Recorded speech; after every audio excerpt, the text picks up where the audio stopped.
Okay, so hello everybody, and you're very welcome again to another edition of our Earth Nouveau meetings. Today we're going to look at Brigid. She is a Celtic goddess in Ireland for many, many years. She was around in the 450s. So we're going to look at her attributes and her qualities and her gifts. But before we get into that, I'm going to ask Maty to do a meditation for us. So maybe if you want to mute your mics or turn off your cameras or whatever you feel comfortable with while Maty does the meditation. And afterwards, we might just have a short chat as to what came up for us, you know, with the meditation and how we feel and all of that. And then we can go on and have a look at Brigid. So off you go, Maty. Okay, so this is a meditation that is half from AB's membership material.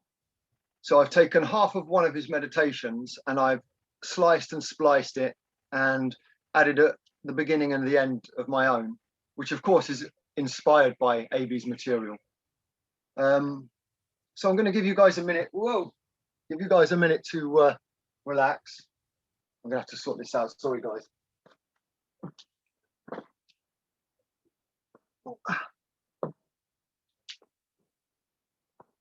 It's gonna give me jip.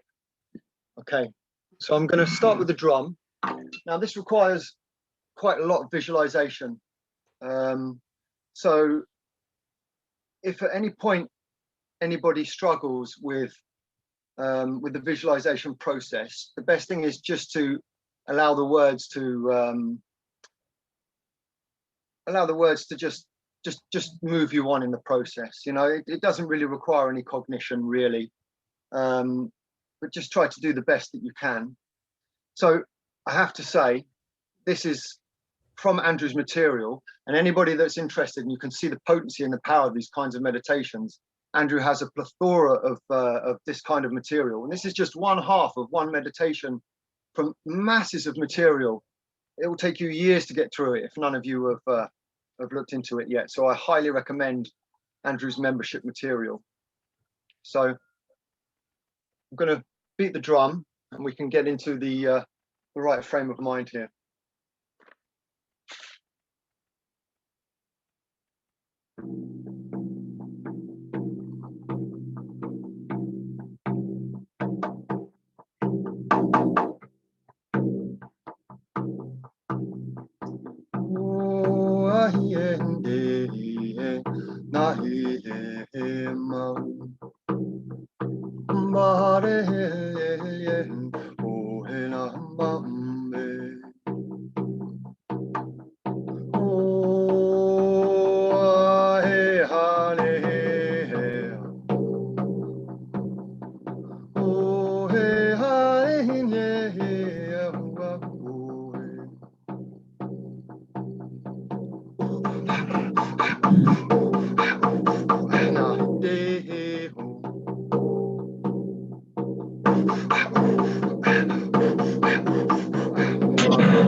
Ask everybody please to mute their mics.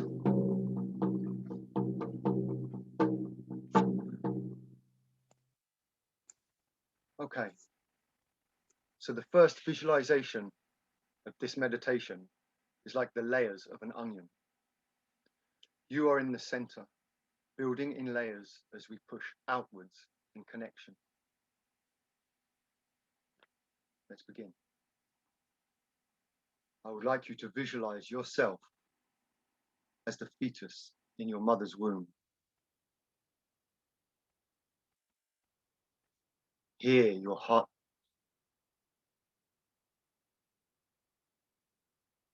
Hear your mother's heart.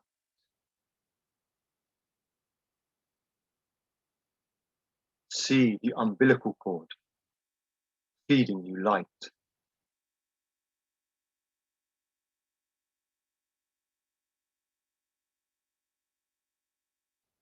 Now, surround yourself as the fetus in the womb with your heart.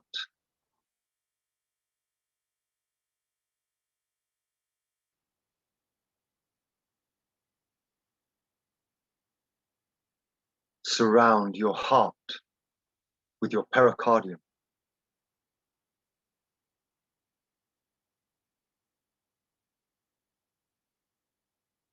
Project onto the pericardium your face.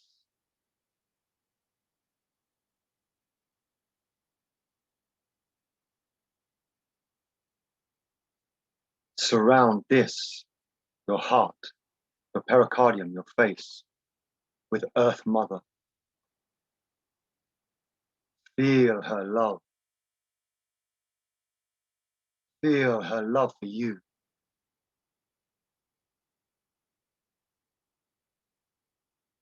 The next layer, the next celestial connection is Grandfather Sun.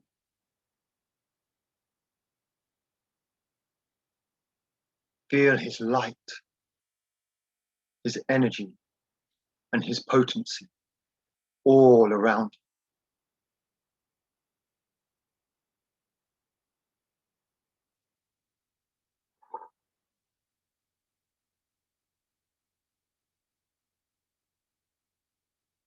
Now, around this, the galactic central sun, powerful energies. Look out into the galactic plane. See all of the stars, the clusters, all of the light, in all directions, the Milky Way. Feel this frequency.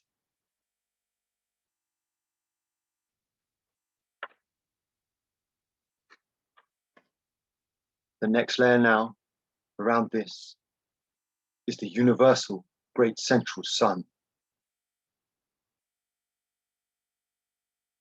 Feel the entirety of the universal expression within you and all around you.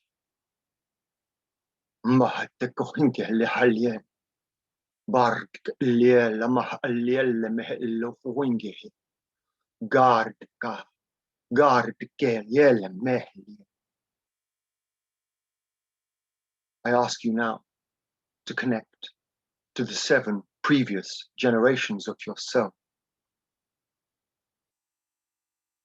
Feel them behind you. Feel their love, their compassion.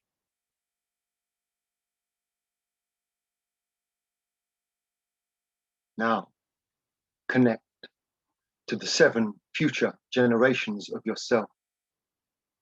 Feel them before you. Feel their love. Feel that potential.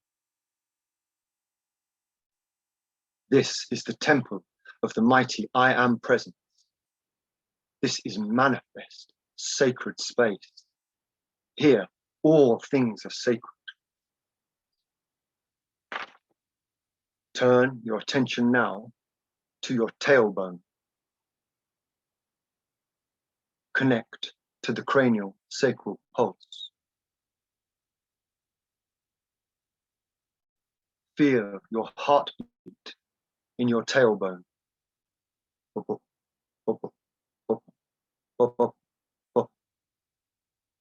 Feel that frequency. Now grow roots down into the earth.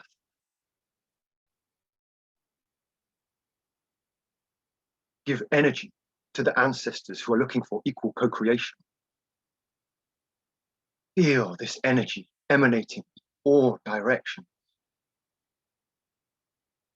Feel the love of the ancestors and Earth Mother.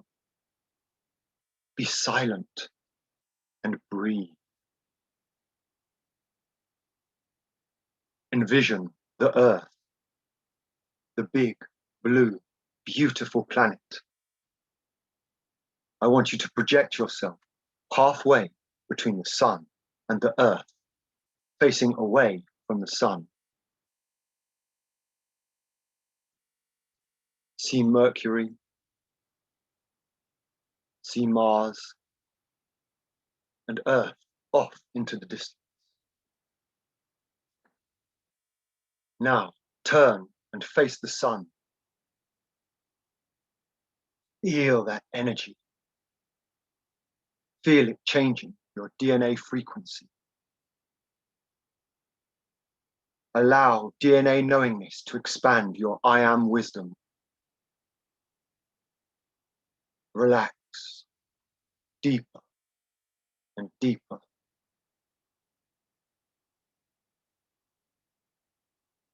Here, all no-time codes are available.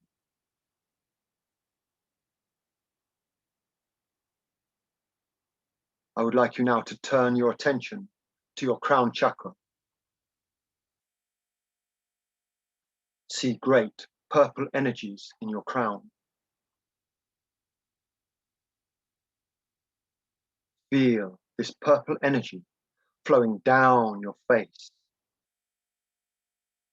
your neck, shoulders, arms, chest, down your body, into your waist, your legs, your feet, and out of your toes. You are this crown chakra being. Open your third eye. Feel this indigo energy. Allow it to decrystallize. See it shatter.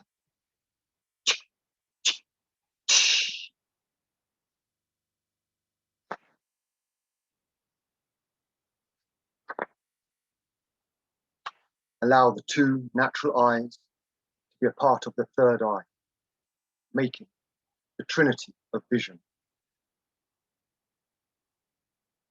Allow yourself to go to your throat chakra, that which speaks, the blue energy. I state, I, in this ever-present moment of now, choose to engage my heart space, so my voice is connected to my decrystallized third eye and to my active crown chakra. I enact my sovereign right as a human being, born through the womb of a sacred feminine, to connect to my heart and to all of my chakras, to have equal co-creation, equal inspiration, and equal energy returned. The third eye projects the words that the throat creates in light. These two have a symbiotic relationship. Breathe deeply now.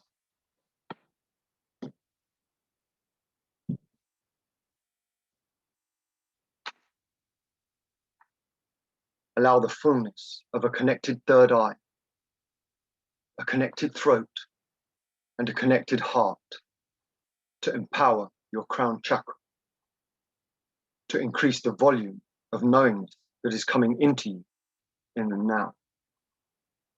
I say aloud to the universe, I am here in the now, in the ever-present, moment to moment, I am self. I unify myself with my dreaming body in this moment, connected to my heart, speaking through my throat, projecting through my third eye, and with my knowledge base of my crown chakra. Breathe.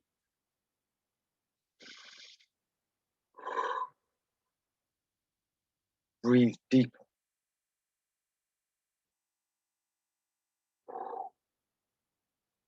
Allow your heart space to emanate beyond your shoulders.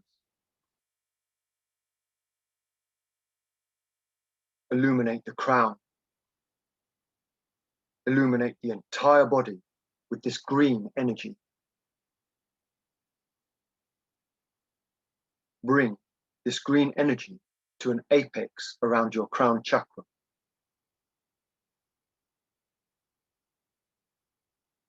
Create a swirling pattern that looks like a DNA helix coming out of the top of your crown.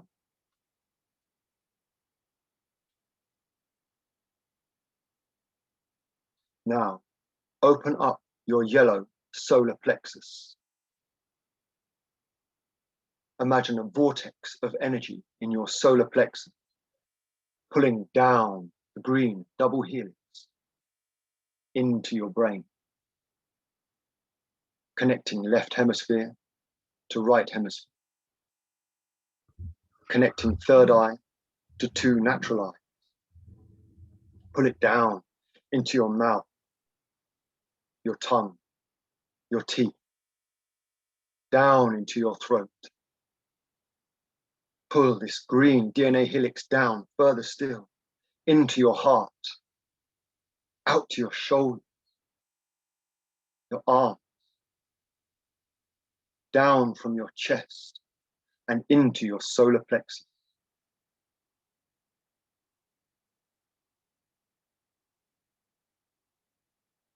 In this frequency state of being is where you can deprogram the reality around you and reprogram the reality around you. This is where you interact with the higher mind. Imagine this yellow energy going into every structure of your body.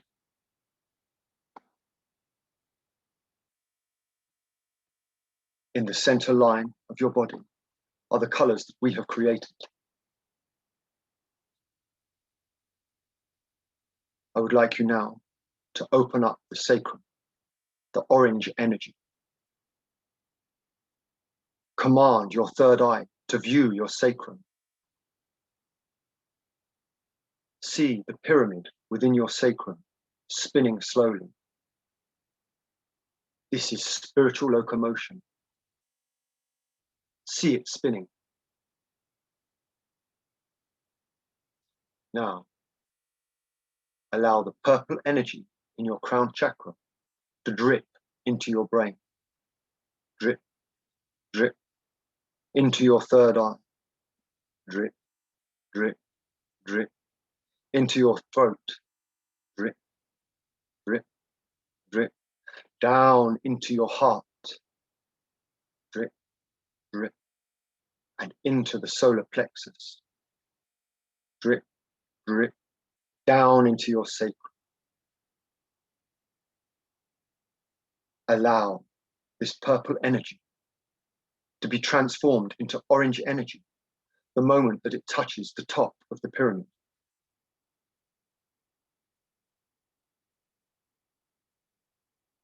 Now, increase the speed of the pyramid spinning.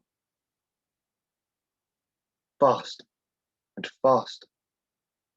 Feel the flow of the purple energy increase to a trickle.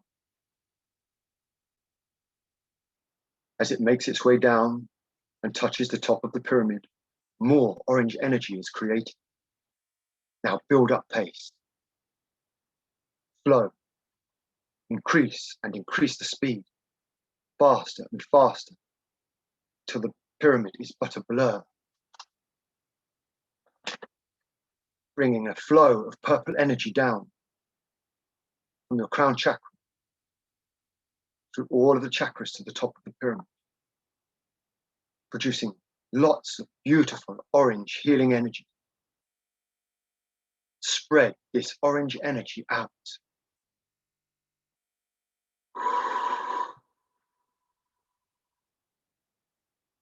Nourishing all of your insides. Spread it to your gut, your intestines, your gallbladder, kidneys, and all of the organs. I want you to hold this frequency. Turn your attention once more to the green double helix. Observe how it connects to the top of the orange pyramid.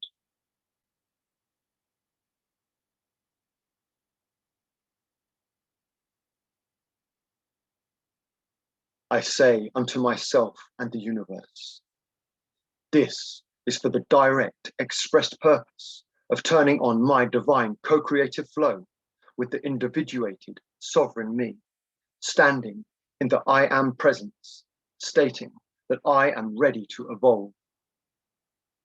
I am ready to let go of the old shells and old selves. I am ready to be here in the now.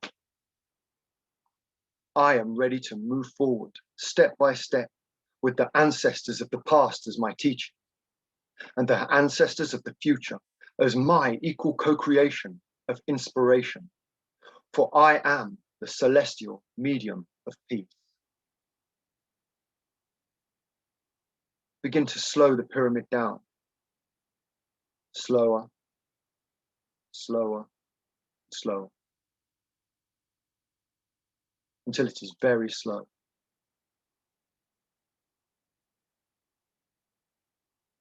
See the pyramid with the 2 DNA helixes connected to it. Now see them coming out of the bottom of the pyramid and connecting to a red sphere at the base of the tailbone. Imagine this red sphere pulsating.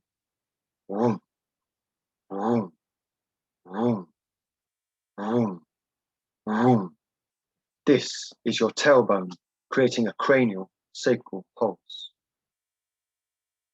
allowing the fullness of your crown chakra to be exchanged with the lower parts of your body. Now, allow the red energy to turn the green DNA helix red. Up and up, this red energy into the pyramid, turning it red. Up and up, red into the solar plexus, turning it red. Everything below the solar plexus is completely saturated in red. Breathe.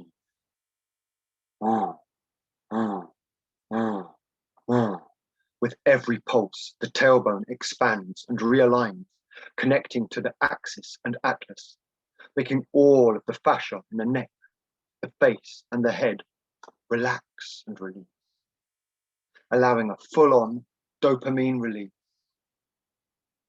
See your whole aura turn red.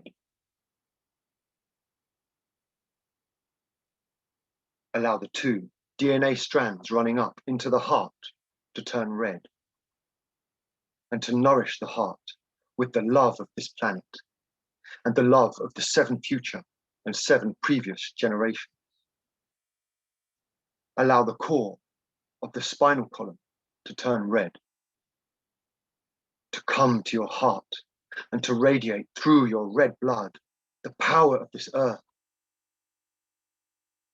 Up and up, further, further, with DNA helixes coming from the heart to the throat turn red. All voice coming from your mouth are red frequency, earth connected frequency. Instant, your 3rd eye is projecting a beautiful crimson, non-rage red. This is the power of the being in the now. In this red energy, all other colors exist. The 2 helixes coming out of the crown turn red. The whole of the crown turns red. And I complete the cycle of loving myself, living on a planet in the now.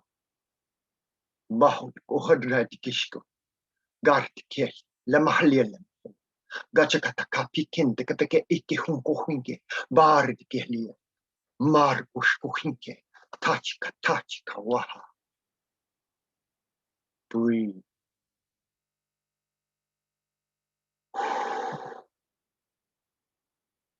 I would like you now to focus on all 7 chakras.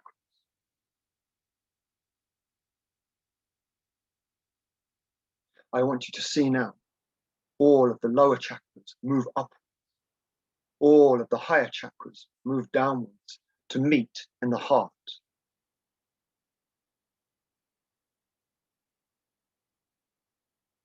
As they meet in the heart, it creates a golden sun.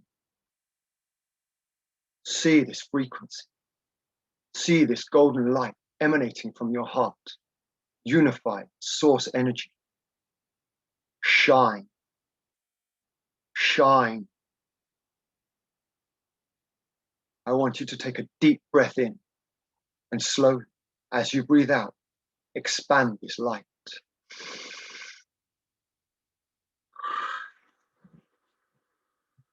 Out and out, saturating all of your home or wherever you are. Out and out and out. See it spread outwards to the whole planet. Breathe. Shine. Shine further. Outwards and outwards to the whole solar system. All 66 planets and the sun. Breathe. Shine out further and further and further, expanding this golden light, encompassing the whole of the galaxy. See this light hit the galactic central sun. It explodes outwards, further and further and further, engulfing all of the galaxy. Breathe and expand. Shine, shine, outwards and outwards. Fill the whole entire universe with this golden light. Shine. Further still to all void spaces between universes. Expand and breathe outwards and outwards to all 18 universes. See them like a DNA run, saturated in your golden light. Bartik Ilya Lamak Inge Hitik Inge in Webish, Bard Ilya Lamaha, Gohogadachik Ilhepke Inkohunkohungi, Bandit Inge Kushkumba, Marte, Marte, Marte, Kakinka Liliente, Waha.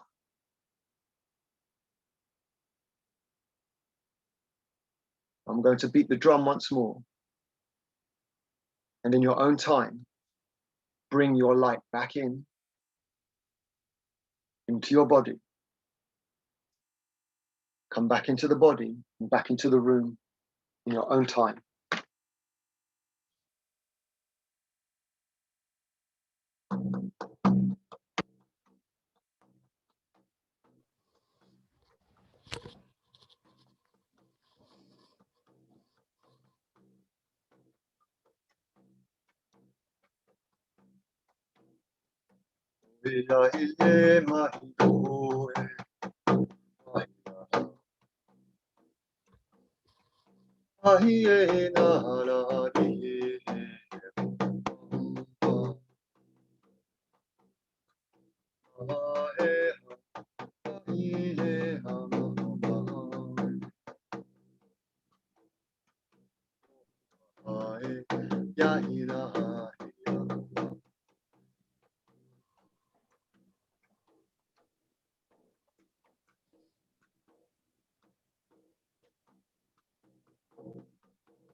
Lost my drumstick. Okay, Maty. I think everybody is coming back slowly. Take your time, guys. Yeah, that was fabulous. Absolutely fabulous.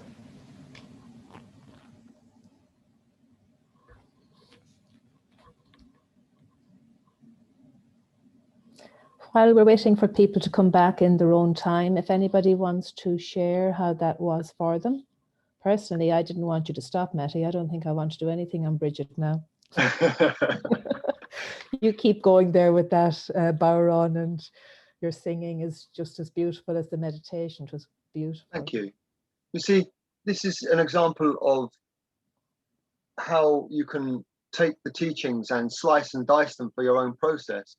I found it something that I really enjoy to do. You know, there's certain little bits and bobs that I take from the teachings and I put them together in different ways. And I'll run that. I've probably been doing this pretty much daily for about a year and a half. Obviously not every single day.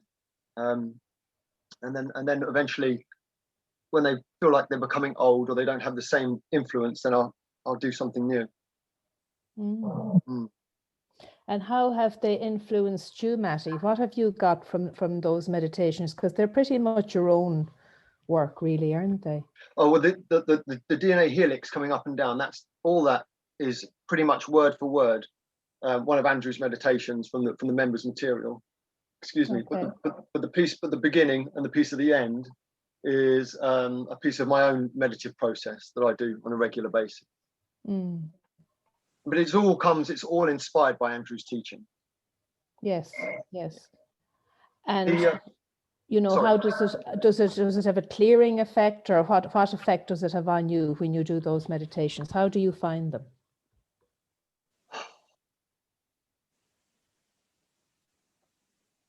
Sometimes it can be just instant gratification for me. I must admit that. Sometimes it's almost like a hit on the spiritual pipe, But other times when I'm being genuine, they're transformative, utterly transformative. There's one where you just do the DNA helix coming down from the bottom, a red one coming up, and when it touches the crown, you visualize a white helix coming down from the crown, mixing with the red one, and then down into the red sphere at the base of the tailbone. And that is that's a light body activation. That's to do with soul family.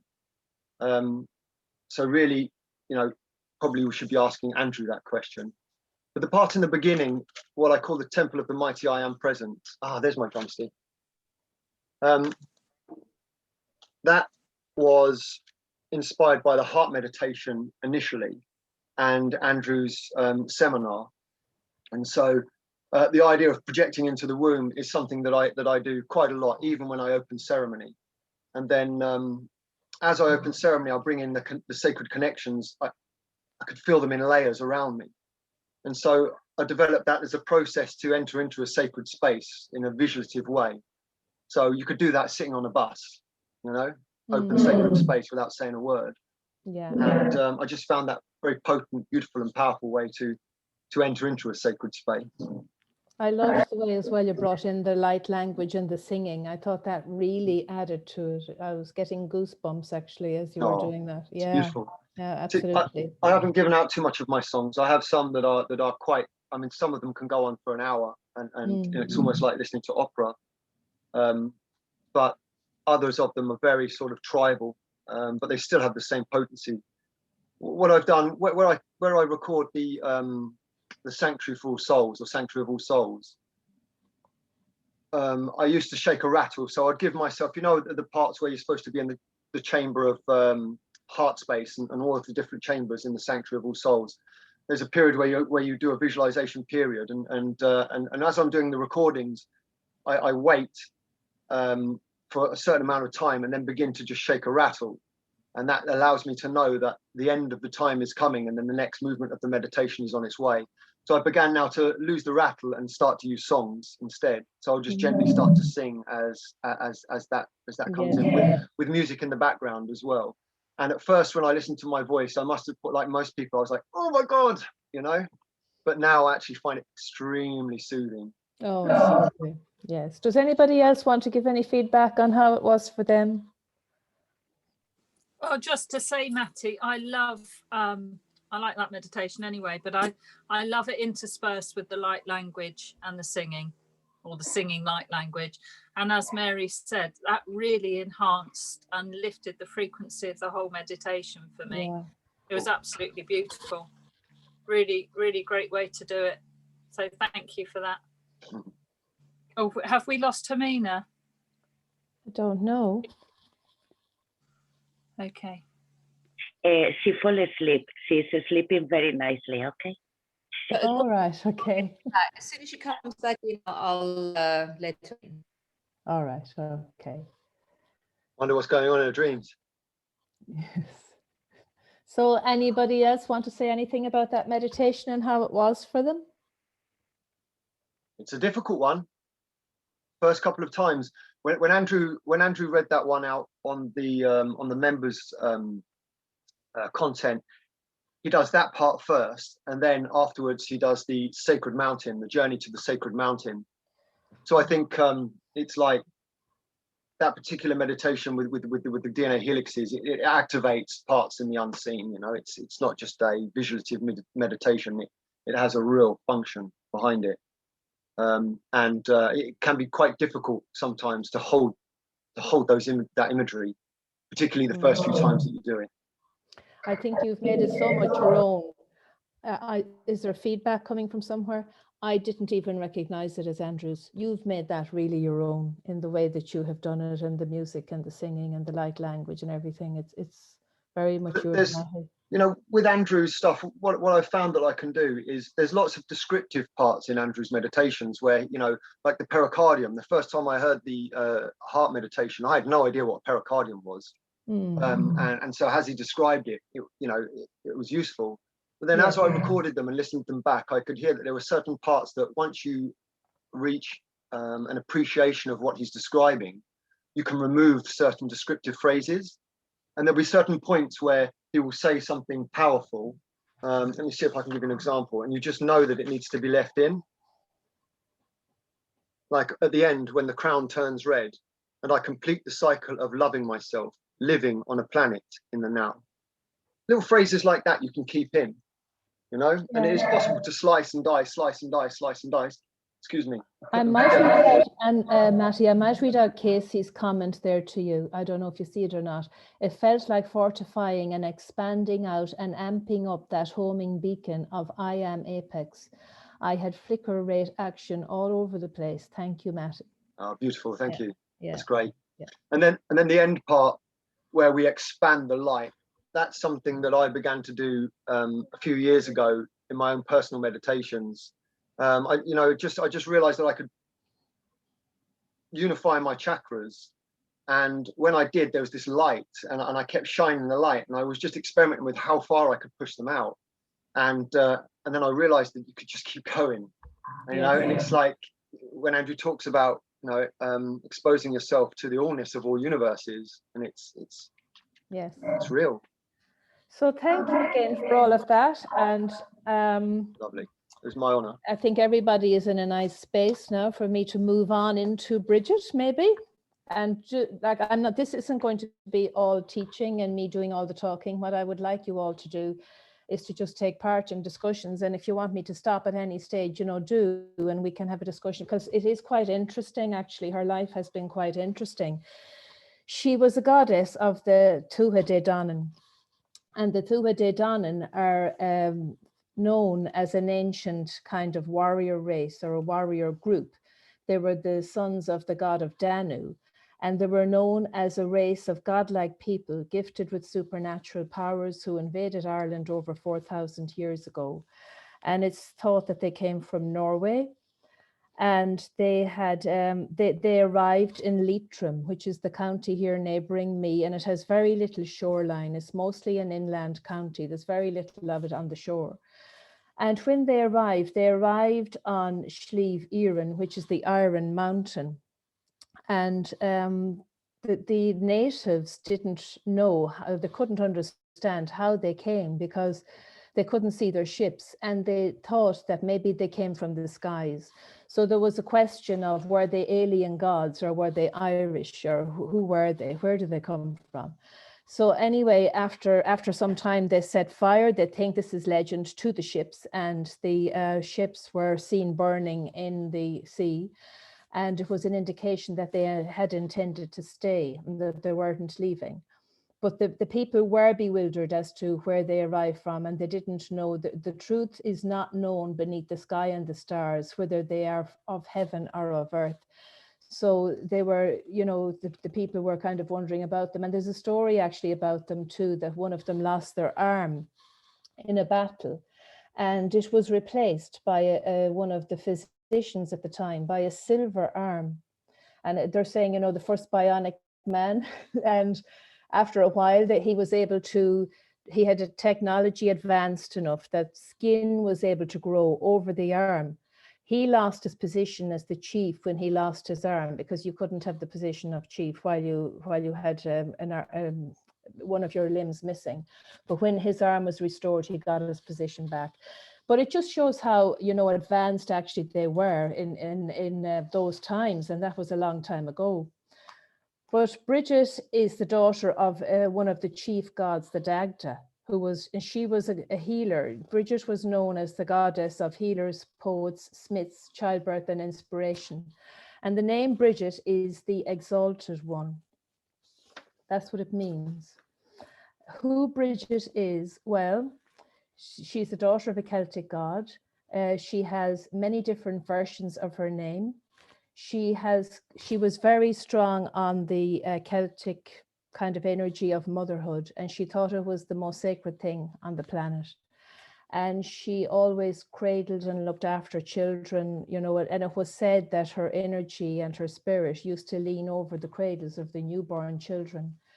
Also, the stories about Brigid that one of her sons was slain in battle, and it was with the Tuatha De Danann, and she went out onto the battlefield to, I suppose, mourn her son. And when she went out, she kind of went through the process of looking at the son and trying to take, because Brigid was a warrior herself and did battle too. And she was trying to take in the fact that her son had died, and she started to cry, and she started to, what they call in Ireland, to keen. There's a term here in ancient Ireland called keening, and the keeners. And the keeners were a group of women, and I think they do this out in maybe Egypt and places like that now, probably Greece too, where they come into a house where somebody has died, and they start to, I suppose, what we would call kind of fake crying at the beginning. But what they do is they give permission to the people who are grieving to cry.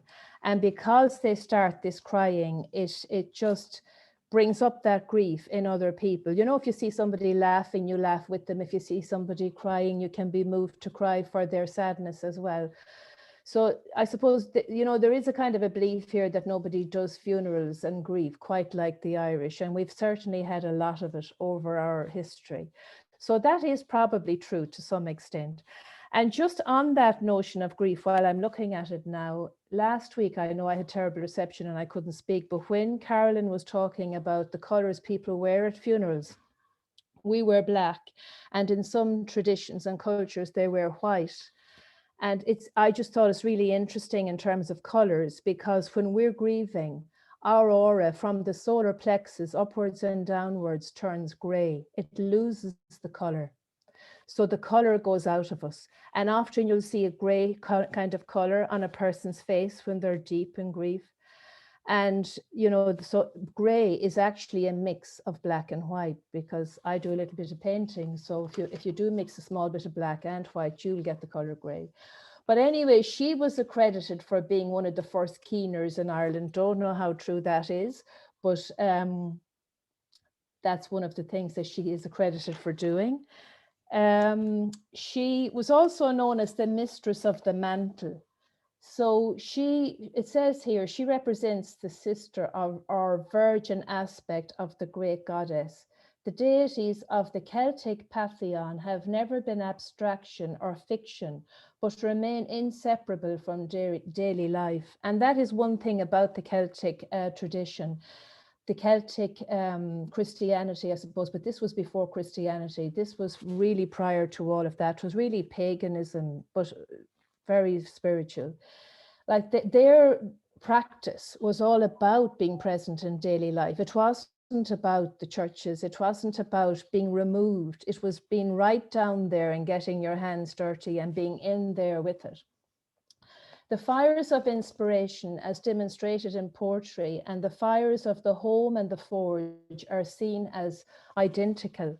Now, she was a smith as well. She was able to forge stuff from metal. She could make weapons, she could make jewelry. And the smith gift was supposed to have been really, really sacred. And they were revered in all the different cultures because they were able to make so much for the family, and so many, you know, they could make cooking utensils as well. So, and I know I would have said before, when we would have done sound and when we would have done various things about the Celtics in Ireland, you know, the fire was central to absolutely everything.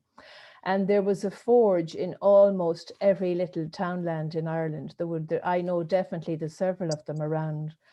Tiny little sheds where the smith would be working all day with this fire. And she was a patron of that.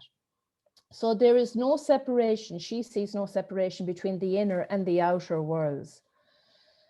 And the tenacity with which the traditions surrounding Brigid have survived, even the saint as the thinly disguised goddess, clearly illustrates her importance. Like Brigid was when the Catholic religion came to Ireland, I suppose in a way the church hijacked Brigid's whole history, and they called her Saint Brigid, and you know she was kind of seen as somebody that was different, but actually it was the same. It was just a case of they called her a saint and said she was a different person, but they still honored a lot of the stuff that Brigid had done. She was a patron of poetry. And the Banshee and the Fila. Now, the Fila is a poet. The Banshee I talked about once before. She was also known as the Woman of the Fairy Hills. The class of seer poets respectively preserved the poetic function of Brigid by keeping the oral tradition alive. So you do see it coming through a lot in poetry. It is widely believed that those poets have gone before and inhabited the realms between worlds, overlapping into ours, so that the old songs and the old stories will be heard and repeated. And that's kind of important, I suppose, in terms of the Irish tradition and all of our traditions, really, you know, that they're saying there that, you know, they are the old stories and the old, I suppose, the old spirituality is coming through the poetry, which you will see if you look at it. The role of smith in any tribe is seen as a sacred trust and was associated with magical powers, and it involved mastering the primal element of the fire, molding the metal from earth through skill, knowledge, and strength. Concepts of smithcraft are connected to stories concerning the creation of the world, utilizing all of the elements to create and fuse a new shape. Like, that's quite a statement, really, isn't it? You know, that it was associated with the creation of the world and getting the elements and fusing them together to make a new shape. So she was pretty fiery too in her own way. She had red hair, and she was quite fiery, and she had to be, really, in the times that she was in. She was central to the heroic myths, especially those concerned with the underworld and the quest for sacred kinship. She had a very important association with animals as well, particularly the cow. And the cow is actually quite important at the Feast of the Imbolc, which we have just been through there on the 1st of February. It relates to that festival. This is a celebration which is so completely hers. It involves itself with the lighting of fires, purification with well water. Now, she was also known as the goddess of the wells and the rivers, and the ushering of the new year, which is spring, by a maiden known as the Queen of Heavens. The significance of Imbolc is so deep that it deserves an entire section, well, it would, relating to Brigid, because it's really kind of where you see all of what Brigid used to be about coming through its symbolic. It talks about, in a world lit by fire and snow, cold and ice, the season literally holds you in its grip, only relaxed with the arrival of the spring. And they're talking there about the winters in this part of the world, in the agrarian society, where you know, they are so severe that nothing grows. And Brigid was worried about if the cattle would survive the winters, because they were the source of money, I suppose, but food as well for them for the spring and for the rest of the year. There was also a concern that the young mothers who would be feeding would survive the winters, because they needed the cattle and they needed the milk. And there was huge respect for the cow and huge respect for the milk. It was seen as sacred. And the cow was like it was like Christian communion, actually. The milk of the cow was like Christian communion because it was so pure and nourishing, because it was like an all-encompassing food. You know, it had protein and it had lots of nutrients that was good for people. And Imbolc divides winter in half. The crone months of winter are departing, and the promise of the spring maiden is around the corner. This holiday eventually became modern-day Candlemas, with St Brigid's Day and the Feast of the Purification of Mary being celebrated during this period of time. The celebration was definitely a feminine festival. Women would gather to welcome the maiden aspect of the goddess embodied by Brigid. Corn cakes would be made first, and the last of the harvest were made and distributed, and the practice remains a part of her celebration. That's corn cakes. Okay, during these festivities, she was commonly represented as a doll. The doll was usually a corn doll. But that is, you know, again, it's just showing her connection to the earth, and it's showing her connection to all things like that. She had a lot of, because she was a smith, she could make serpents, and there was a lot of serpents in jewelry, and it's probably some of the origins of the Irish jewelry. You will see sometimes serpents, and a lot of the time too, you will see the symbol of infinity in Irish jewelry. She would have been involved in making that. And there are stories that links Brigid actually to England as well. It says here that her embroidery tools, which are also Mareva's symbol. This is a symbol. There was often a kind of a parallel between her life and a life of an Egyptian goddess called Maire. And that some of those are preserved in Glastonbury, in her chapel there. Her bag is preserved and her bell. Now she used the bell for healing. And I think that she used the bell in a way to notify kind of the entities that she was going to be healing, and in a way to disperse them. She was known as the triple goddess, and that was the goddess of fire, hearth, inspiration, and forge. And what's interesting is that when the Catholic Church became established here, it no longer recognized that, it no longer recognized the triple goddess, but instead it did have the Trinity, which was all male, the Father, the Son, and the Holy Spirit. And I just think that's very interesting when you read about Brigid's life and you see that, because she was, you know, here long before the church was, and the way that the church, you will see it throughout history, how it has hijacked certain elements like that of pagan goddesses. And it says here about, you know, she was talking about as well about the line in which she married one of the Tuatha De Danann because she wanted to heal the enmity between her family and theirs. They were at battle lots of times, and she married one of those. And in the marriage, she had 3 sons, and one of her sons became a smithcraft, and he made weapons where he went to war himself, and he killed the smith in the Tuatha De Danann group. And of course that was like declaring war, so they came back and they killed him. And Brigid was distraught, but it was in her grief over it all. It says that Brigid wasn't just grieving the loss of her son, that she was grieving the enmity between the paternal and the maternal line in the creation of the new lineage. And I thought that was absolutely huge, because that's actually present even still today. There is that kind of knowing that you must have an external line to facilitate the creation of the new lineage. And then there's a certain resentment towards the new person who comes in to facilitate that.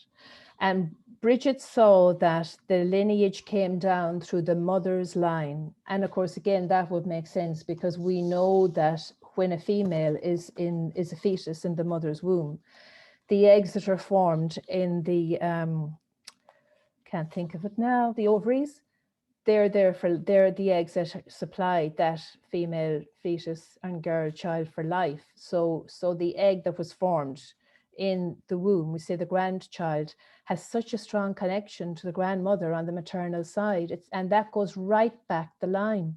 So when you see that connection and when you see where that egg was formed, it was while the baby was still developing in the mother's womb. It's such an extension of that line. So then the male has to come, obviously, to fertilize the egg. But she just saw motherhood and that whole mother's line as really, really sacred. And she really did absolutely everything to try to work for women, to try, and I'll tell you in a minute what Andrew told me about what Brigid actually did try to do as well. We just had a very brief chat about that. And it was about, she tried to do everything to protect that, to honor that, to make everything better for that. And rape was a crime of the highest severity. It got the highest punishment of the land. If any man raped a woman, that was just seen as the most awful crime. It was nearly seen as worse than murder. And like, again, it's just Brigid trying to maintain the sacredness of the female and the sacredness of that time.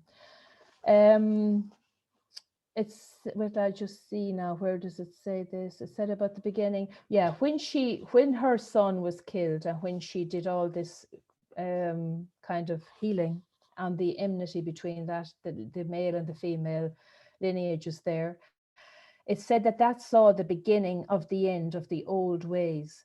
But actually, when there's another Irish story actually, and this is interesting too.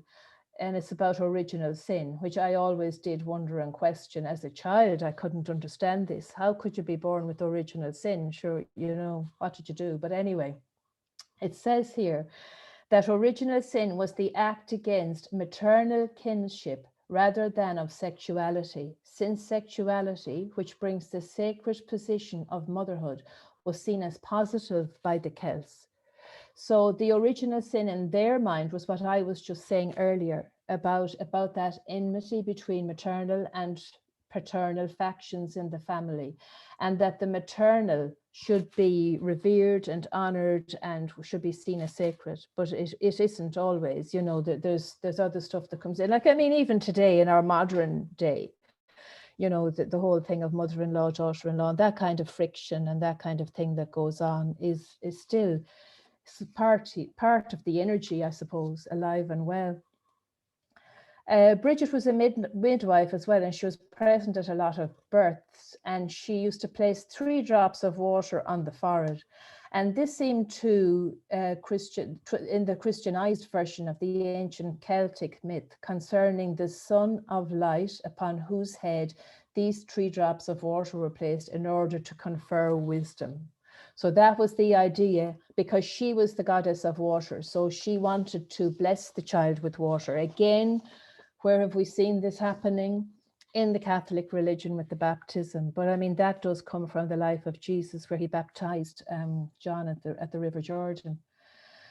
And further, as a Christianized saint, Brigid was seen to be the foster mother of Jesus. There's an interesting story actually about Brigid and Jesus. I think Brigid was the type of goddess that could easily relocate and could easily take different shapes and different forms. And it was said that Brigid was involved in saving Jesus from Herod by going to the place where he was born, and she took him out. She wrapped him. You see, she wraps babies, so she's known as the goddess of the mantle. So she wraps babies. You can do that energetically. I mean, you don't have to be there to do it, but she would wrap them up in what she called a mantle, and she wore a headdress of candles. So that would light her way to bring him to safety. And there also exists, and this is in one of the Gospels of Thomas, it says that there was a web woven, now I have heard this before, that covered Jesus to protect him from harm, and that this was in keeping with her status as the patron of arts. She was always weaving wool from the ewes. And that was, one of the ancient traditions, so that there was some sort of a web woven that would keep him from harm while she was taking him out. It's interesting, just on a side note about the webs and about what was worn. woven. During the time of all the different invasions here in Ireland, there was, again, legend, mythology about how the Irish were able to go out at night and they were able to work with the Jew. And what they used to do was they used to put their hand like this on the hedges and they would pull the Jew across from hedge to hedge. And it created a web, of course, that nobody could see. But the web had certain spiritual powers. So when the invaders would try to work the fields at night and get closer to the towns and closer to where they wanted to go to invade the next day, they just weren't able to break through it. And different things used to happen. You know, their horses might have an accident, they might fall off, different things, but they just couldn't do it. And they were thinking, what sort of land is this? You know, we just can't get through. Now, I don't know, on the roads, then they probably could, I don't know. They obviously did manage to get through at some stage. But that's just on the whole thing of weaving webs. She became associated with monasteries. She had a monastery in Clonmacnoise in Durrow, and Brigid had one in Kildare. I know actually those monasteries. I don't know her one in Kildare, but I do know the one in Clonmacnoise in Durrow, and they're definitely worth a visit if you were ever in Ireland. What else about Brigid? She has the cross, the cross that's made from the rushes, and the cross actually has 4 directions. And in our schools, we make those crosses with our children every year on the 1st of February if the school is open. If it's during the weekend, we make it on the first Monday back. And the children all bring in the rushes from their land, and we teach them how to make the cross. I was going to do one today, but actually it would be too messy, and you wouldn't really be able to do it after me showing you like this. You'd have to just, you know, get it and do it yourself. It's not hard, but it looks hard. And I had one earlier. This is what it looks like.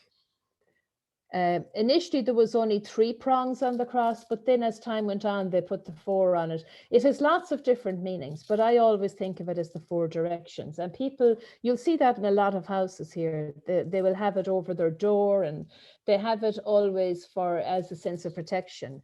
Because I suppose in a way, because she is a goddess, she never died really. And she's alive and well, probably in all of us in some way. So, what else have I to tell you about her? Well, the monasteries that she was in always had a fire burning, and the fire never went out. And the one in Kildare, the Irish for Kildare is Kilbarra, and that's the Church of the Oak. And Brigid had her monastery there, and there was always a fire in that monastery until at some stage one of the kings who wouldn't have been of the same thinking as Brigid decided that he was going to put the fire out. But before that, he was the King of Leinster, Dermot MacMurrough.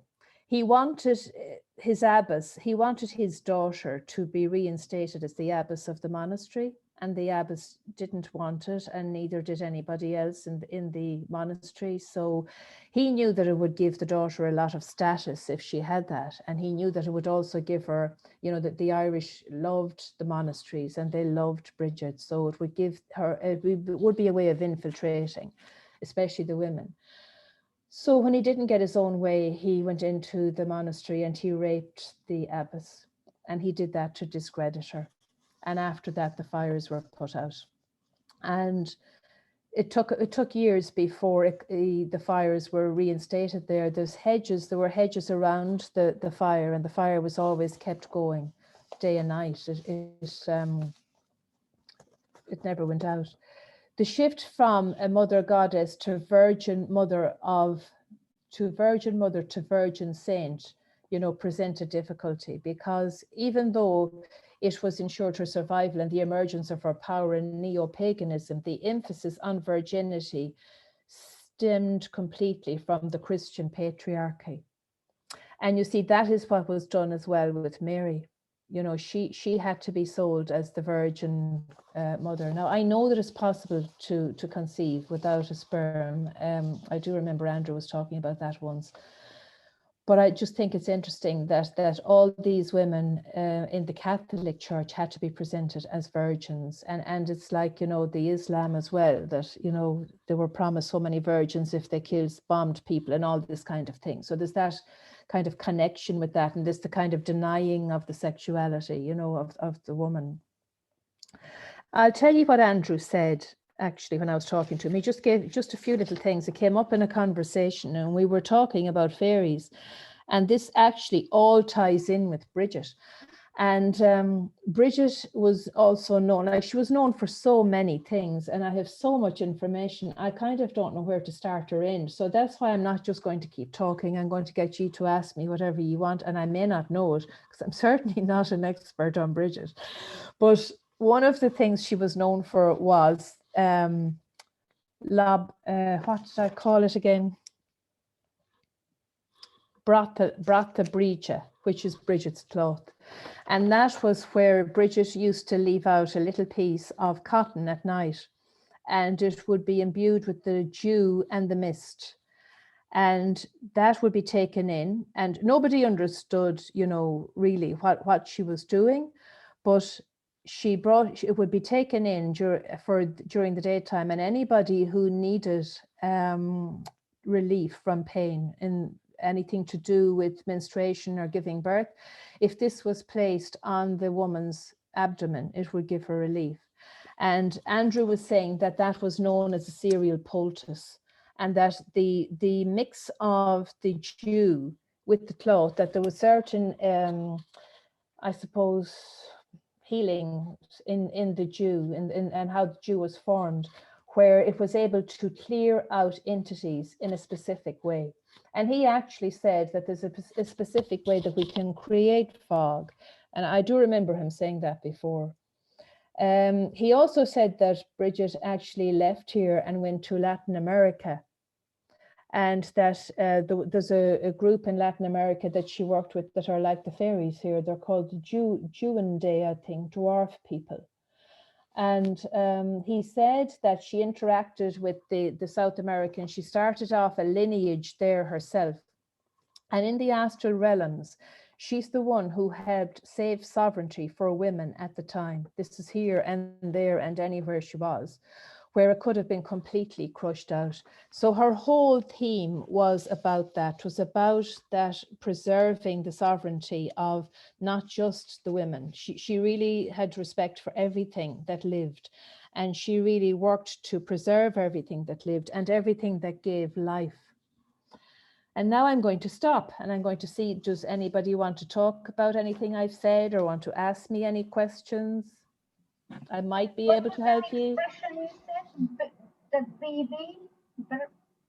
Sorry, I can't hear you. Can you hear me now? Yeah, just say it again. Yeah, say it again. What was that expression you said? I didn't want to interrupt you. With the baby, when she was doing this dew thing.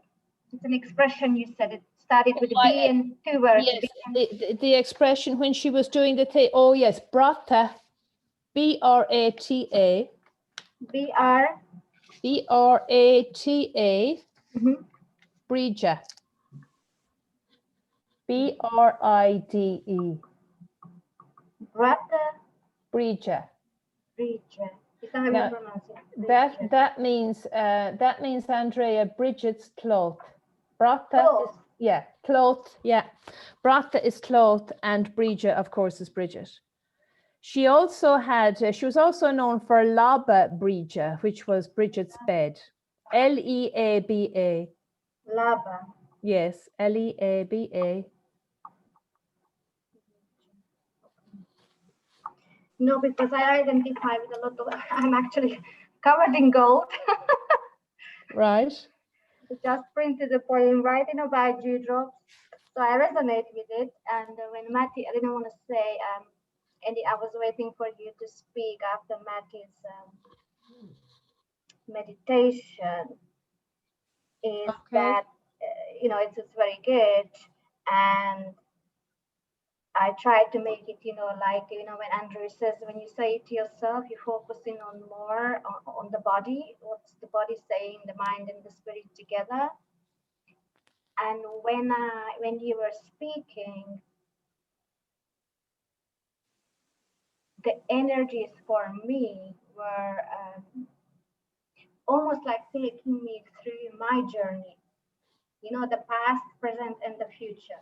Yes. This is what I got like now. So the past, present, and the future. A lot of the things I resonate with because either it happened to me or I have memories of that.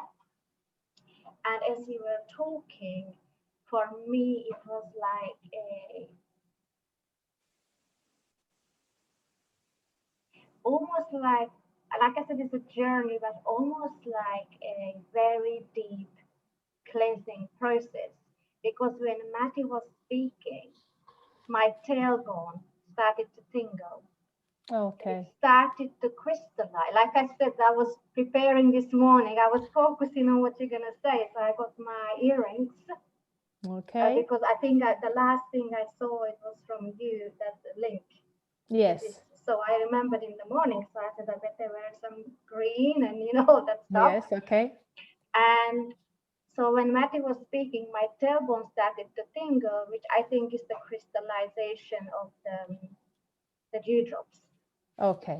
That's right. what I resonate with because we were just Okay. talking about it. So Okay. I'm grateful for this because I did my clearing in for me, in me, not you, in me, as I always do.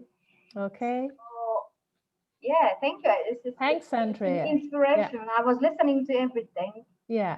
that you were saying, and there was one thing you said that she was doing this process. Do you have that written? This process down somewhere? She was doing a process. The process that she explained, what she created at the end. Do you have that written down somewhere? I'm not sure what you're talking about The one actually. that you just read, the one that you finished with. Which was what? What was that about, Andrea? With the Jew. Oh, and the Irish, what they used to do with the Jew when they were protecting the land from the invaders. Yeah. That was just that they pulled the Jew across and they formed a web or a weave across the fields, but they did it from hedgerow to hedgerow. And it was a way that they knew how to protect their own land. Programmed water. Yes, that's the water, and that's the Jew that Andrew was talking about, and the qualities that there is in the Jew, because he said that the Jew actually pulls out a lot of entities and that it can be used to do that. And that's why Brigid was leaving out the cloth. And that's why when she would place it on the part of the woman that had pain, it would lessen the pain. Obviously there's pain in childbirth and that's normal, but it could lessen. So it would lessen any entities that were trying to interfere with that process. We can look at that now from a different level. I was going to read out there a few comments that were interesting. Okay. Casey just said there, the story of literal energetic web weave has done a metaphoric weave of connect the dots for me. And Alan had said something earlier, but it's just gone up out of my view. And I thought it was interesting. Yes, Alan said, virgin is euphemism for child. When you hear of old ritual stories of sacrificing virgins, think children. Thanks, Alan. Do you want to say anything about that, Alan? I hadn't realized that. No, you don't. Okay. That's okay. I'd like to say something, Mary, if I may. Yeah. So when you first, I mean, there's so much information in that. There's even more, Maty. I have to stop because when you're talking about the dew and weaving the web, in my mind, what I could see was, when you see in the morning, you see the actual spider webs on the bushes covered in the morning dew. I could see them actually taking the webs out and using the webs themselves, the spider webs. But one thing that struck me was, Andrew says that Ireland was it was a place of refugees. Wasn't it? It was a place that took in species that had lost their planets, that needed a home. Yes, it did. And a lot of that symbology is likened to a lot of the inner Earth symbology and the Agartha network. Yes. And I'm wondering if Brigid herself, if she was an individualized being, I mean, she could have been a collective or something like that. Yeah, very much so. But it sounds a lot inner Earth to me. Maybe a refugee species. Maybe somebody that had managed to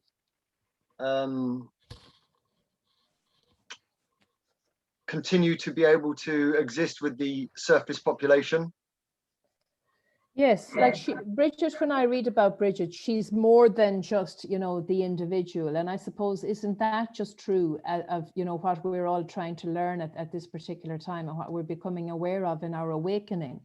We are so much more than just Maty and Mary and whoever we are just sitting here.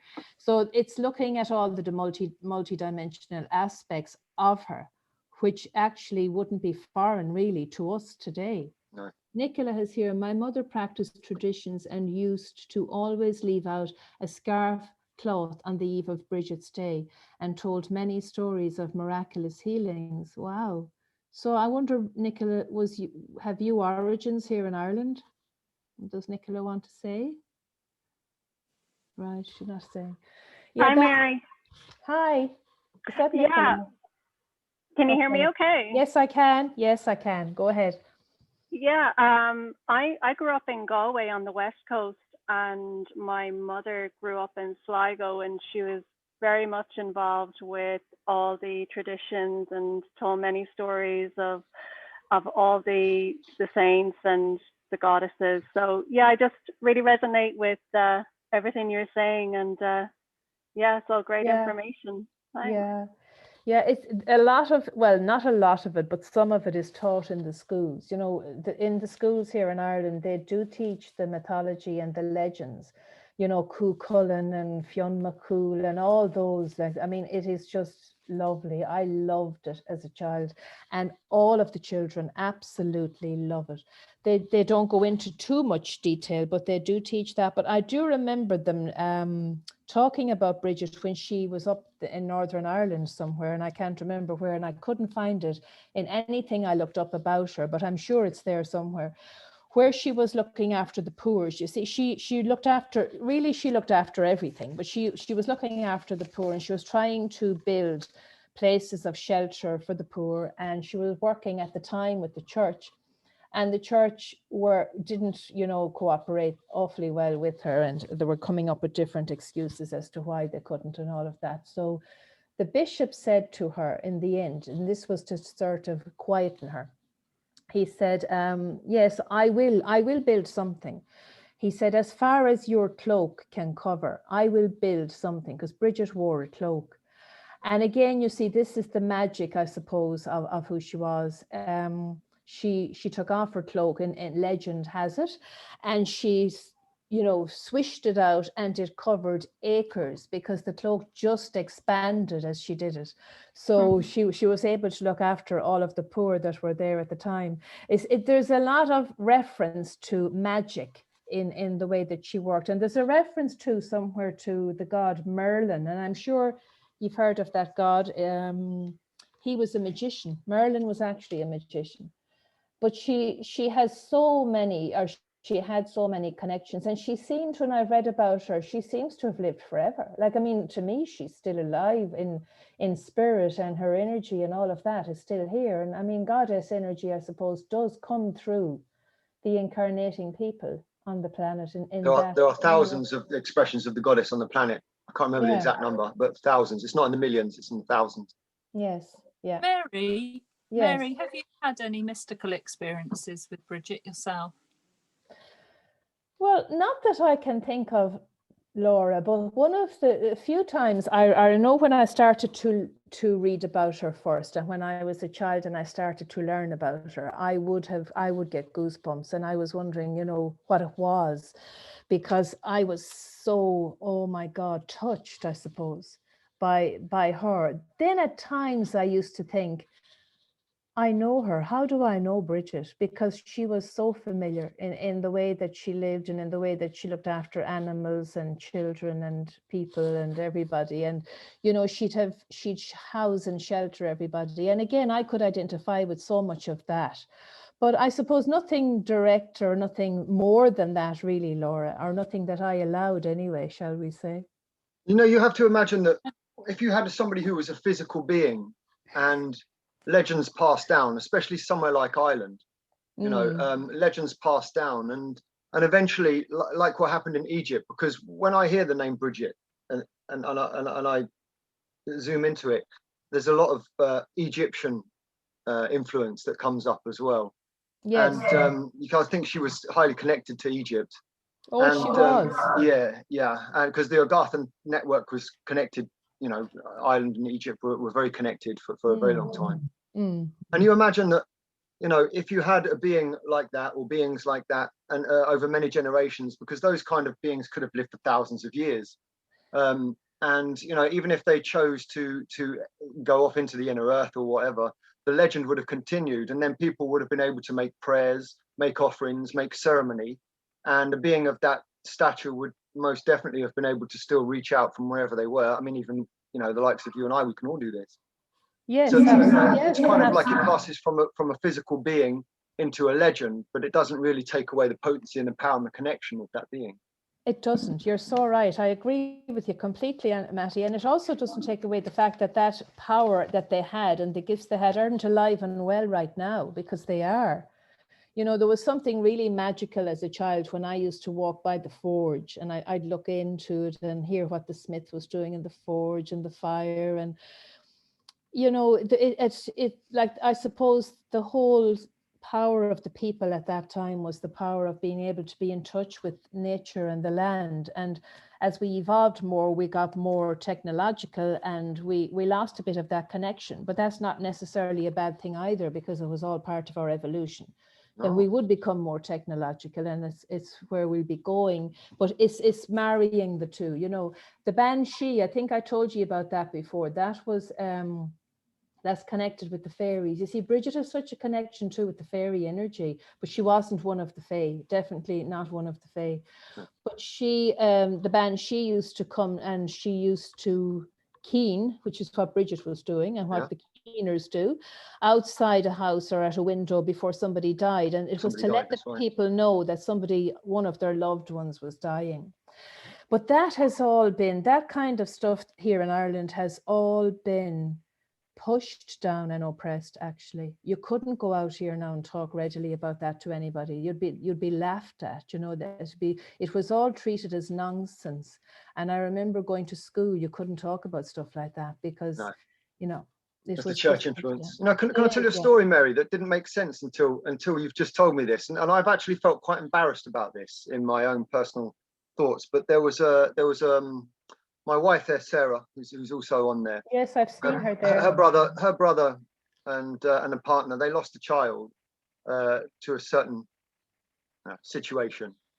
And I remember it was so out of character, but me and one of my daughters, the mother wasn't mourning.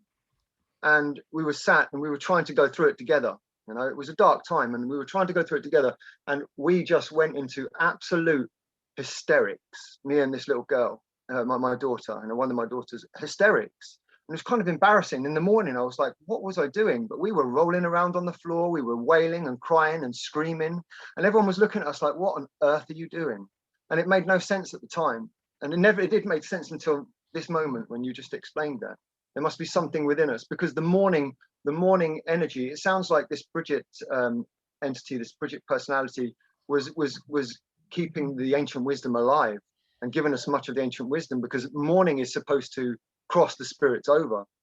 You know, that's why you'd have morning parties. That's why people would go absolutely berserk at funerals, because that morning energy ensured that the ancestors would collect the being that had passed.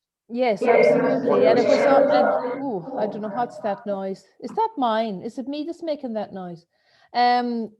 It was also, Maty, as much, you know, of a benefit for the person who was grieving, because grief again was something that, you know, was not encouraged. And even now to this day, you know, it's like that stiff upper lip and be proper and, you know, not be crying. And you know, women are often stopped from crying actually at funerals. I've been to them where I've seen people being stopped from crying.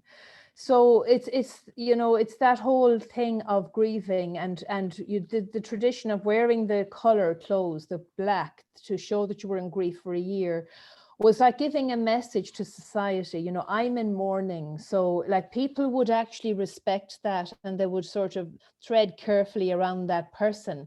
But it was respecting that they were letting go of a loved one, and that there was a process in that transition.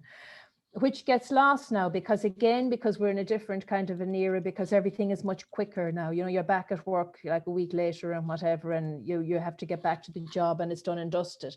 Whereas those people didn't have that. So those people of that time were much more people of the earth, in the sense that they were very connected, and they were very connected to the other realms and the paranormal, and that was perfectly normal for them. It wasn't in any way, you know, yeah. Do you think, Bridget, she was, because one of the things that I've seen is from a lot of the old, where they dig up the old Saxon and the old Celtic remnants of the old burial sites and things, is that a lot of the feminine clothes were very revealing, and that there was a real need to celebrate sexuality. Yes. Rather than repress it, because it was seen as something that was productive to the human race, especially from the feminine position. And it would have been very much a powerful position as well. I mean, still to see in this day, even though it's been bastardized, a beautiful woman holds a certain element of power, even over powerful men. Yes, absolutely, Maty. Absolutely, they do. You know, it's that alluring quality of a woman that I suppose does that. And I'm just thinking, as you're talking there, you were talking about the way it has been bastardized, that there was a story about the Fear Bullock. Now, the Fear Bullock are also another kind of a warrior kind of group that were here before the Tuatha Dé Danann. And they have Greek origin. The Tuatha Dé Danann have Norway origin. So the Greek, they were slaved, really. They were slaved in Greece. They used to have to pick up stones from the fields and carry stones. And that's why the name Fear Bullock, it's known as the men of bags. Fear is men. And when they came here and they were defeated, when the Tuatha Dé Danann came here, they defeated them. And these are all the old ancient battles that went on for the land here in Ireland, and it's probably the same in every other country on the planet. But they went to the Aran Islands, which is an island off the west coast of Ireland, not too far from where I'm living. And when another race came to Ireland afterwards, they were fascinated by the colour of their hair and the colour of their skin. And they were trying to see, you know, if they were related to any other kind of races. So they decided that they would do a survey and that they would measure the size of their heads and look at the colour of their eyes and different things. But the reason I'm telling you this is that the women were left out of all those surveys. It wasn't seemed even important to measure them as in to find out what were their statistics. It was only done with the males. So they were the ones that just deemed to be important. So there's a sadness in that, isn't there? There is. Just to add to that, Mary, I've just been reading a little bit more, and it said about Brigid. In Christianity, she took the form of the High Abbess of Kildare, and her sanctuary, which no man could enter, was tended by 19 nuns. At this time, her importance was considered to be greater than the bishops, which upset the Roman Catholic Church. A papal decree was passed in 1151 to close the hermitage, which was later reopened, only to be challenged again in the reign of Henry VIII, when the sanctuary was closed forever. So they were really threatened by Brigid, weren't they? Oh, they were very threatened by Brigid. Absolutely. I did read that piece. Yeah. And yet she's called St Brigid, were you saying, in Ireland? Do you refer to St Brigid? Yeah, that's what they did, though, with the Catholic Church. They did that, Laura. You know, they kind of hijacked somebody like Brigid, who was an absolutely amazing goddess. Like, I mean, even I'd love to get more even out of Andrew about her. That was a move of fear, I think. Yeah, but it was fear, but it was to claim it, though, too, I think, Maty, to kind of put their stamp on it, you know, and claim it as theirs. Because it's interesting. Sorry. No, sorry. It's just that when I'm talking about her, sometimes I don't want to call her St. Brigid, but I think I could, because when I went to school, that's what we learned about, was St. Brigid. And it was only in later years that I discovered much more about Brigid than just what the Catholic Church were presenting.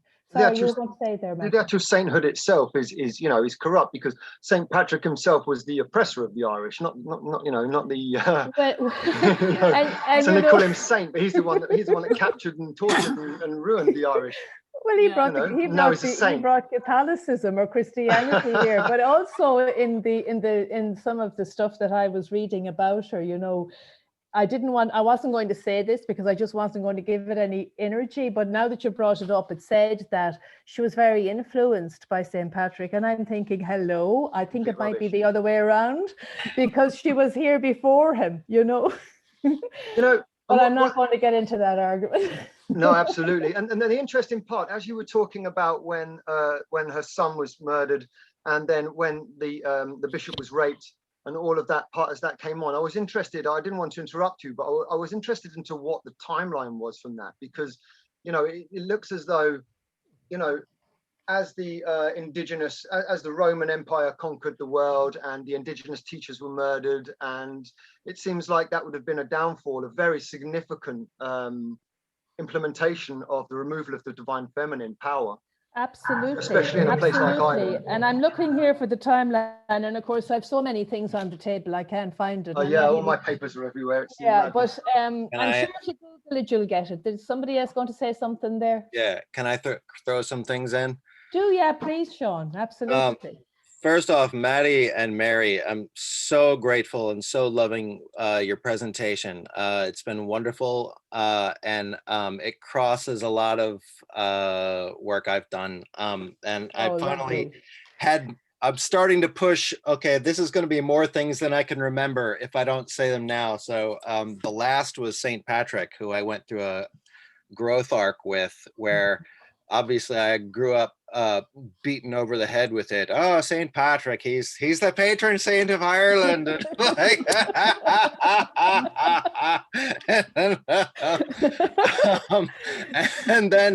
And then as I started to embrace my own personal spirituality, like 25, 30 years ago, and being like, wait a minute, he crushed the Irish spirit. And I was really angry at him for a while. And then finally about 15 years ago, when I got into sacred geometry and the flower of life, I started really digging, and I'm like, wait a minute.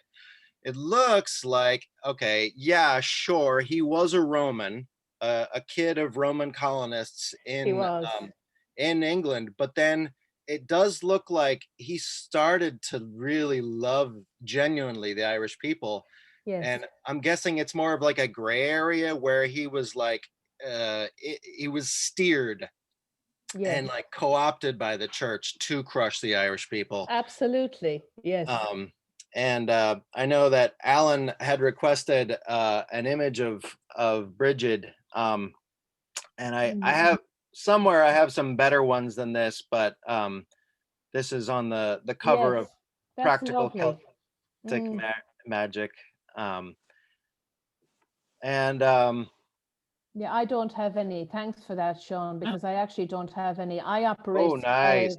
Laura's got a good one. Oh, beautiful there. Yes, that's gorgeous. Laura, there's cough. Lots of them on the internet. So the camera goes to you. Cough. Sorry, here I am. Yeah, that's lovely, Laura. Yes, gorgeous. I just got saying there, Sean. I thought, why does he want me to cough? I don't know. Not the doctors. That's lovely. Yeah, go on, Sean. You were saying some really interesting. Oh, that's beautiful. So yeah, I'd been into like everybody else's mysticism for about 30 years, but because of my own repressive and oppressive upbringing, the last thing I was interested in was learning about my own culture. So finally, like 2 or 3 years ago, I finally got interested in like the you know, Celtic web work, Celtic knot work, and started experimenting with overlaying it over like the flower of life and sacred geometry, and it kind of really exploded my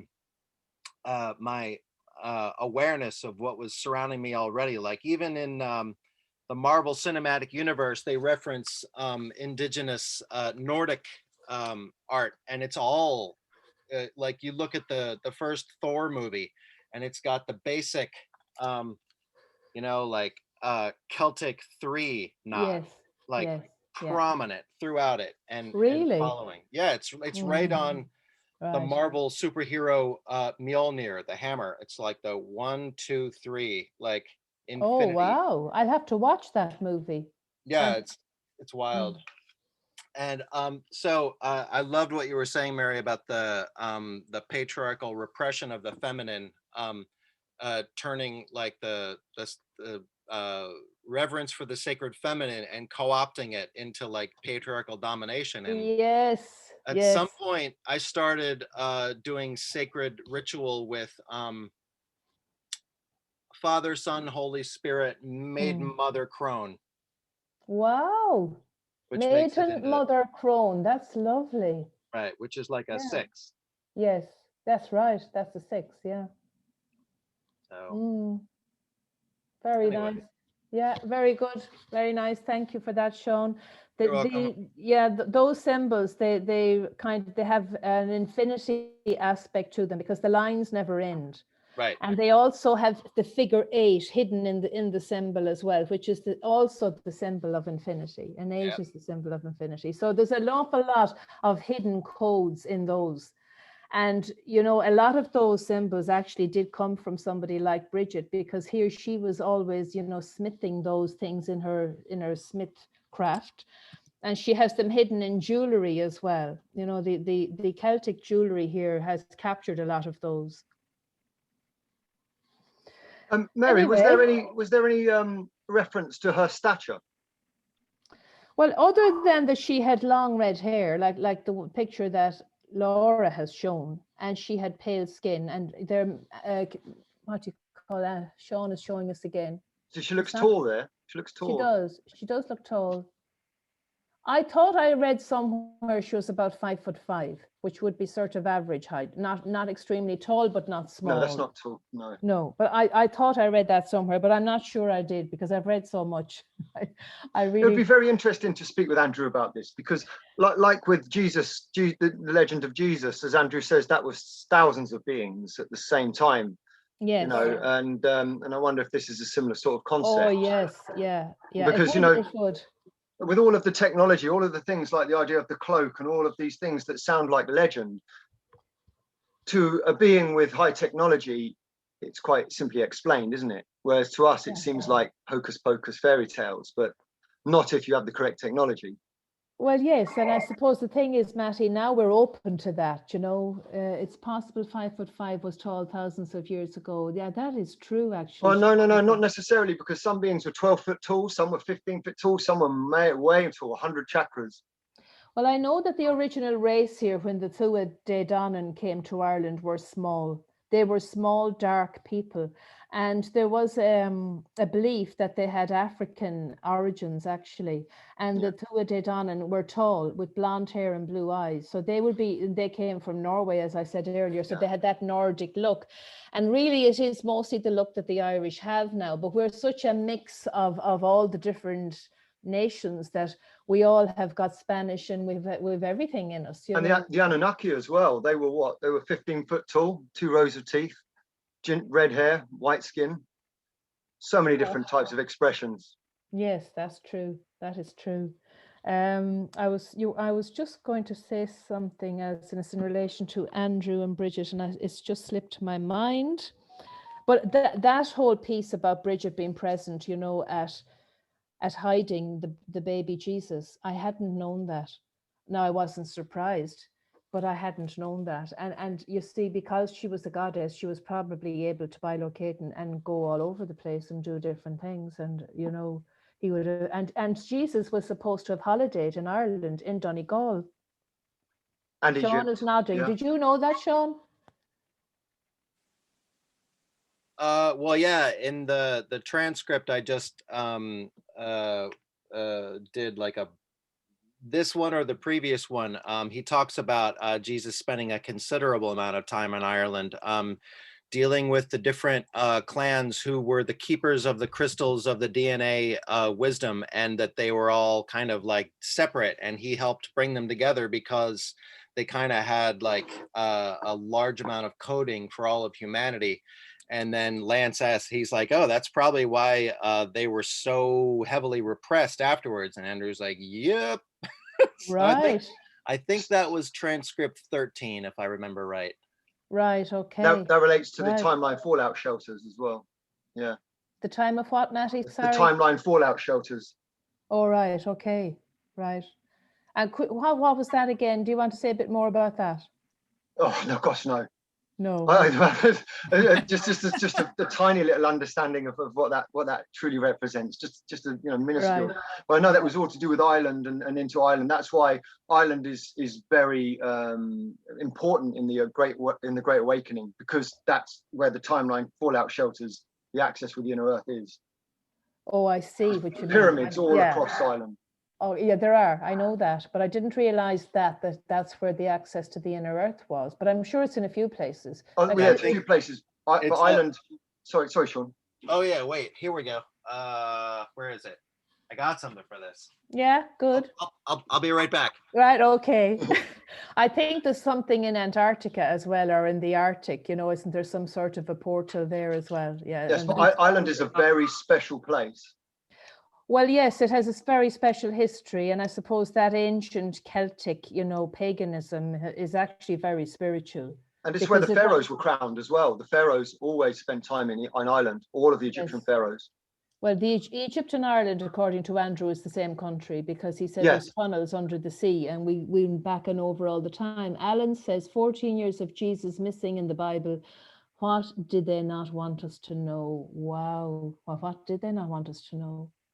It came from the west and went to the east. Petruska, thank you. Thank you very much. Sorry, Maty. That's okay.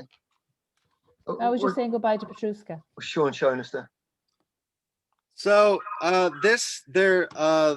believe there is an energetic grid around the Earth which corresponds to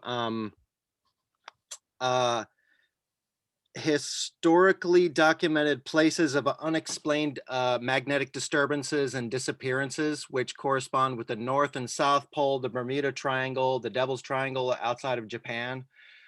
Some people call them the vile vortices. And so I don't think that these are the only access points to inner Earth, but these are like easily documented. And the numbers, what would they relate to? We'd say I'm seeing 18, 15, 14. Oh, right. No, this is from Dungeons and Dragons. It's just a 20-sided die.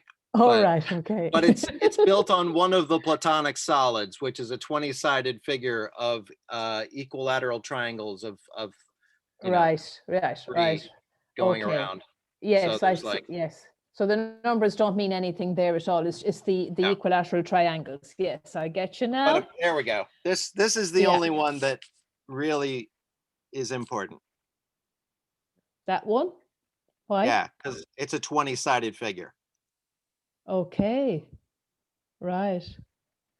And the funny thing about Ireland is that it seems to be a place where, I mean, obviously I can't speak for Americas or anywhere else in Europe, but I know that in our sort of area where we come from, Mary, it seems to be the place everyone runs away to, which is, it correlates with the idea that it is a place that takes in any species that have lost their home.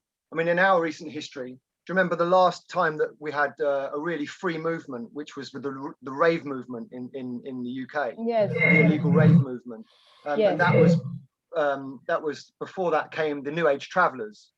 Remember, Yes. they used to go to Stonehenge and talk sacred sites, and then eventually the police decided to actually really come down on them, smash their vehicles, and beat the guys up horribly.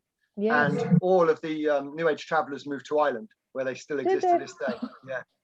So in this area, everyone runs to Ireland. It's the place to go when you need a home. Right. Well, I suppose I would like to think that we are welcoming here, because I think that an awful lot of our people have travelled all over the world. And like if there's a program that was running there in the autumn called The Great Hunger. It's narrated by Liam Neeson, and if you could ever get your hands on it, it's well worth listening to. It's about three, I think. Series 3, and it's all about the famine and what happened during the famine. And it's interesting. It's very interesting, because like everything, the history books don't tell everything, they just outline, but it's just interesting to hear. And it's not about blaming anyone. It's just about recognizing what happened in our evolution and how we have recovered, I suppose, from it. And the other thing I was thinking too before I did this was, like I'm living here now, but my soul isn't Irish. Like, I mean, we're all universal. You know, we just live on a particular piece of land for a particular piece of time. And while we're there, we tune in with that, and we tune in with the history and what has happened in that place. And we can talk from that place because we know it, we're living in it. But then next life we could be somewhere else, or, you know. But as an Englishman, Mary, the way that you speak is attractive to me, because, you know, it's when I think about the essence of Brigid that you were talking about, your accent, your voice from the English ear, it's soothing, it's beautiful, it's maternal, it's, you know, it's something that we adore greatly. Well, thank you, Maty, very much. Thank you. I could listen to you speak all day. Thank you. I don't know if there's anything else really. I mean, we could go on with this. I don't know if you want to or not. We've got 15 minutes till 7 o'clock. Right. Well, is there anything anybody else wants to say then? Because yeah, I think I do. Yes, Sean. Yeah, go ahead. It was coming across that England was Celtic, Ireland was Celtic, all the outlying communities connected to England, like Cornwall and Wales and Scotland, Germany. They were all Celtic, right? Of course, that's without even getting to the High Celts of Germany, but it was the Roman invasion that sort of overbred and dominated England, that turned it into Britain with an AIN, which used to be populated with Britons, Briton, and the Britons were Celts. Yes. Yes. So when Maty, when you say that listening to Mary's voice is like soothing and like pulling your heart back, like I can feel that for me. Mm-hmm. But I totally get it for you, because, like, you know, if you're in England, then somewhere you've got like Roman lines and you've got Celtic lines, like right into your heart. Like, yeah, and the Welsh as well, Sean. The Welsh accent I absolutely adore. I mean, if you come into England, there's this sectarianism where people say that, you know, the Welsh don't like this and the Irish don't like this, and the Jocks hate everyone, you know. But if you go to those places, it's a very, very different story. You know, of course, a drunk man in a pub is going to have an opinion about something, especially if you're talking politics. But the people themselves, especially the women, they see things very, very differently. Yeah. And look at the places that have still retained their language. The Celtic language. Cornwall, Wales, and Brittany. Remember, Brittany was part of the Celts. Wow. So that Brittany have retained their own language and use it. The Welsh use their own language, and they do in Cornwall, which is her now. And the Engles, the English was the Engles that were one particular tribe that became the Engles, the English. So the language that you spoke was English and Walish. Wow. Scottish. Yes, that's fantastic. And, you know, I want to tell you as well that there's down where I was born down in North Mayo. I was born very close to the sea. There's a place there called Cage of Fields. You can get it on Google. It's an old 5,000-year-old site, but of ancient kind of, it was all stone walls and different little things that they found. You know, it was discovered by archaeologists a few years ago, but they have a beautiful, at the moment it's closed because of COVID, but they have a video there showing how Ireland and England, and this of course would make perfect sense, before the Ice Age, they were all one land. Yeah. So it was connected. And there was just this big, huge sheet of ice that went right across the Irish Sea. And as that melted, you know, when the Ice Age started to melt, it changed the geography of places. So I think it's interesting because there's definitely a Celtic aspect to England, as Sean was saying earlier. And Brigid's bell and Brigid's bag is in a church in Glastonbury. And I wonder what the name of the church is. It could be St Brigid's Church, because it would have been put under the sainthood thing now. Sounds like a prison to me, Mary. Yeah, well, you know what? Like it's been imprisoned. It is imprisoned, Maty. I think we need to rescue that bag and bell next time I'm over. Okay, so listen, I think we'll wrap it up, folks. Before people go, I just want to draw your attention. Lana was mentioning Andrew's Veronica Keane interviews. Right. And just now I posted in the chat the series of 8 videos that I was able to find. Oh, lovely. Where did you get those? I just found it, stumbled on it, Right. doing a search one day, and I was like, oh man, there's a lot here. It was really good material. Just Veronica herself, unfortunately, couldn't keep her mouth shut. No. Yeah. It's a shame, isn't it? Well, I suppose she probably had a lot to deal with, and you know, it was big energies. Yeah. So But she's Irish. She had asked for those that want, yeah, and Martina, I will repost that at Earth Nouveau, but you know, copy and save the chat, anybody that wants that.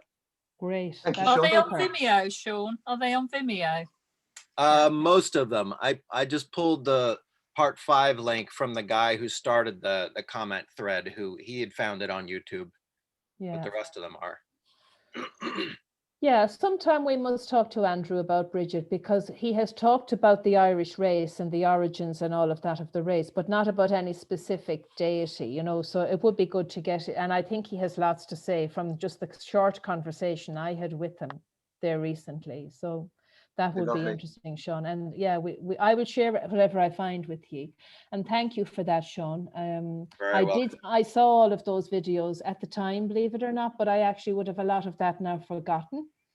They were super. There was a lot of information in them. Yes, they're on the members. Yeah. I highly recommend anybody who's listening to this in the future or whatever to go onto the members, Andrew's membership content. There's years worth of content there for you to go through and process. So listen, folks, it was really great. I have enjoyed doing this so much. You all have been great at participating. And Maty, thanks so much for that beautiful meditation. It was. Can I drum us out, Mary? Yeah, you can, of course. So we'll see you next week. Okay, and Thank you drum us out. Thank you, Mary. Right, bye-bye. Let's all focus into the energies of Brigid and see what we can do. Okay, we'll see what that language can come. Yeah.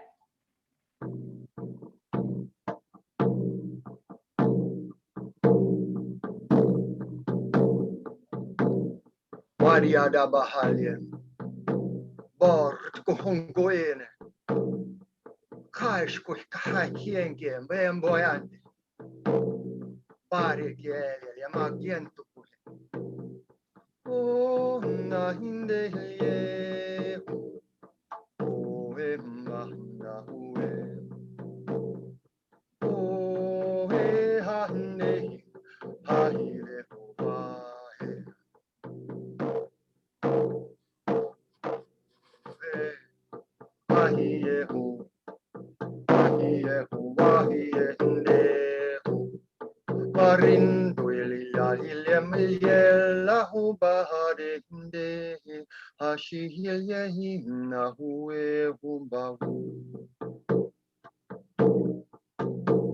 Paringare, Dari yel la shungwe bahama ide, Paring yahale,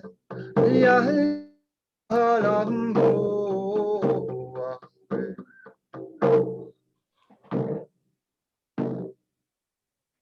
Love you guys. See you next week. Love you too. All, thank you. Have a great week.